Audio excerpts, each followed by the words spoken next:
It's the HipHopGamer Show. What it is, hip-hop. Be able to simplify that, get it all up there. I can control it right from a tablet. Right.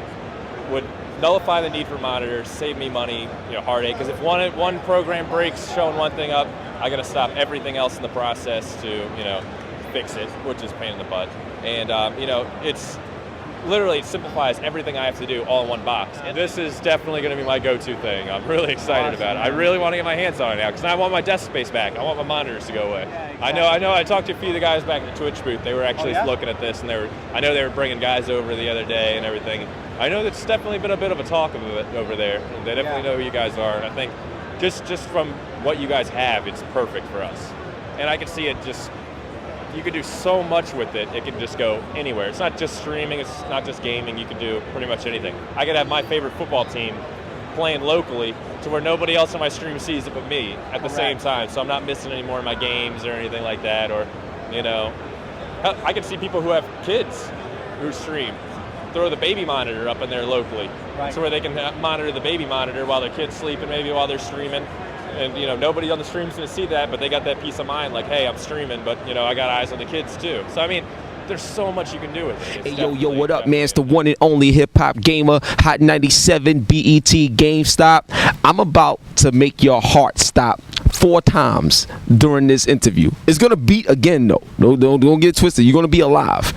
But I got to entertain your soul for a second because I'm in the presence of greatness.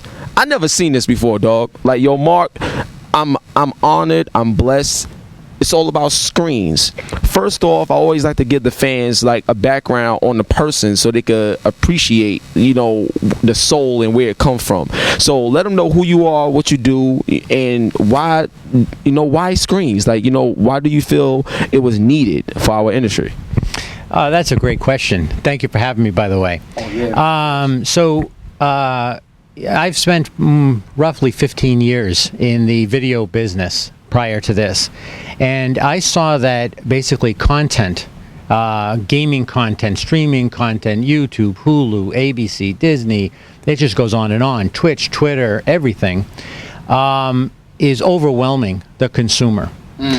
And these displays are huge. You have huge displays, and you have no ability to control the video in the way that you want to control it. And so I thought that it would be great if we could build something that allowed you to plug all your stuff in, and through an iPad, a tablet, an Android, be able to control it in real time. And we thought it would be helpful to gamers, streamers, fantasy sports fans, anybody who wanted to put more than one thing on the TV and or on the display. And I think I feel pretty good that we've done it. No, yeah, you did it. You did the damn thing. I'll tell you right now. One of the big things I want to point out to the fans and everybody that's watching. Here's the deal. When Xbox first announced Xbox One, right? It was 2013, I believe, and they had a big conference on it, and they was talking about TV this, TV that, and all this other stuff. And they had the Snap feature, how you could watch this and that, or all this other stuff. And it was cool, but you could tell it was like bare bones, the beginning of something. And now when I'm looking at screens, it seems like this is where Microsoft wanted to go, but they wasn't able to do it, out the gate. Now that you have this product and stuff like that, what's the relationship with Microsoft and Sony? Do you feel that this is something that they would embrace and come to you and be like, hey, look, man, we need to have this screens functionality built in our system or our future systems? If so, and all this other stuff is happening, how can screens exist on these platforms like that? Yeah, excellent question. I can tell you that the entire screens architecture, we have a lot of patent pendings on the technology. We've been over 4 years building basically brand new semiconductor structures to allow us to move and manipulate video the same way that you do at a broadcast studio. And so when I look at our technology, I don't see really any competition. I see all synergy. Wait, hold on. You gotta hold the belt. You gotta hold the belt on that one real quick, please, man. The way you talk is crazy. Like, I don't see competition, I see synergy. And if more people saw that, you will get more stuff done. Like, you know what I'm saying? That's great. I love you, dude. Dude, it's all right, It's totally right. look, we have a whole bunch of guys out there out on Twitch and Twitter, right? You guys like yourself. Yeah. Right? There's no reason that you shouldn't be on the TV. That doesn't mean that I can't have Xbox on the TV. That doesn't mean I can't have Disney on the TV. Right. The idea here is that you have all the content at the house. You should have the ability to take what you bought or what you've purchased for service and get it on your display. Right. And if we're doing our job right, if Screens is doing their job right, what's going to happen is that you're going to get more Xbox, more PlayStation, more Google, more Apple, more of all the stuff. We're making things work better together and adding a new dimension to the way television and screens and displays work only helps the entire industry. So if down the road someone says, hey, you know what, that chip is really awesome, I want to put it in a TV, I want to put it in an Xbox, I want to put it in a PlayStation, that's perfectly fine. Oh my gosh! So you created the chip of all chips, like basically right now. And I'm gonna tell you this: my next question before we start going into further demonstrations, like the main thing to me was the presentation of it all. Now, for y'all that I'm not sure if y'all saw the TwitchCon and stuff like that, but you guys had an educational panel and stuff like that, and you was basically becoming a problem solver, like, you know, with this idea, you know what I'm saying, now that it's here. So the big question is this: has there been anything from the fans' reactions that they said that made you think about, wait, hold up, like maybe this is something else that we could do? Because once you launch and it comes out, that's the base, but everybody wants to build upon the foundation. What's some of the other things that's in your mind that you want to do that you probably haven't done yet or experienced yet, but you want to get there with the Screens, you know, foundation? That's yet another good question. Jeez, you're killing me on this one. He's giving me hard ones here. That's excellent. Well, let's start off from, you know, TwitchCon was probably a week and a half into the Kickstarter, and the Kickstarter was really going extremely well. We did a lot of demonstrations, and people looked at the equipment and said, I love it. I really love it, but can you add this? Can you add that? Yes. And so we specifically designed the product to be flexible in nature. It's actually based on a piece of technology called FPGAs. We have a great partner in Xilinx there. And FPGAs are flexible hardware. And consumers actually may not realize this, but these are incredibly large FPGAs, which normally you don't get in consumer products at this level, this size, at least that I'm aware of. And this allows us through software to reconfigure the hardware. So when we heard the feedback from Twitch and the gamers was, hey, could you add H.264 encoding and single button press streaming up to Twitch or YouTube? And can you give us audio mixing? Can you give me digital audio mixing? Take 5 channels or so, digital decode them, allow you to mix them, and then put out, you know, 5.1 linear PCM. So what we did was we went back and we looked at it and we made it a stretch goal, and we can completely build it into the platform. Oh my God! So I got 2 more questions before we go to your amazing display. Like, you know what I'm saying? So now my next question is this: everybody always talk about lag, right? Sure. I ain't seen not one piece of lag at all, and I mean, you could have 2 PlayStation 4s hooked up, or a PS4 and the Xbox, and then the TV, and then all this stuff going simultaneously, one screen, no lag. Right.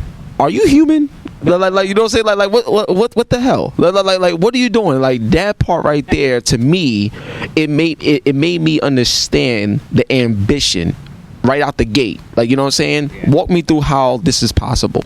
Yeah, no. Well, first of all, it's possible that I come up with crazy ideas, and then I have an amazing team. I have a huge team of people that are incredible, huge talents in firmware, software, FPGAs, circuit design. And when we looked at it, there was simply a requirement to have 1 frame time delay, which is the time, which is on average under 10 milliseconds. And the reason that's necessary is that you're right. You want to play 2 PlayStations, 2 Xboxes. You want to do them simultaneously, and you want to run them. You should be able to do that, and that's a huge barrier to entry for any competition if you really look at it, because if you don't bring video games into this, into this TV. I don't know what you're talking about. Like displays and TVs without video games, it makes no sense to me. If you look here out into the future, so video performance, HDMI, uncompressed video performance is going to require 1 frame delay or less timing, so that people have that reaction time. And so that requirement ended up working better than I'd actually hoped, because it now makes it so much better for the streamers. It makes it so much better for the gamers, and there's so many more possibilities you can use the equipment for. And in fact, it's even going to stretch over into virtual reality. Same exact concept. Yo, I'm so glad you said that. That leads me to my next question. Now, first off, big shout out to ABC, Disney. We out here doing big things with screens, all right? You know what I'm saying? Shout out to my homegirl Lynn. Shout out to my boy Adam in the back. That's my dude right there for life now. You know, he don't even know it yet. You know what I'm saying? But that's my guy right there. The main thing is this. I've played Oculus. Shout out to Palmer Lucky. That's my boy. He gave me the shirt off his back, literally. You know what I'm saying? And the dude, besides him, they was always saying the type of PC you need to run Oculus. $1,500, $2,000 PC or whatever. I'm here to tell y'all, and if I say something is the absolute truth, I keep it so real and so hood. You already know what it is. I played Oculus on this. Wait, let me get that. This is screens. You see that? This is screens. I played Oculus on this. No lag, crazy clear and crisp. Dude, I played Hydro Thunder on the Xbox 360. I put the viewpoint where you don't see the boat, so it's like you going in the water and stuff. No lag. And you can use it for any game. So it's not even just games that's designed for the Oculus. If you just wanted to use the Oculus just to use it, you can do that. First time, I never experienced this in my life. And it's done now, and it's done right.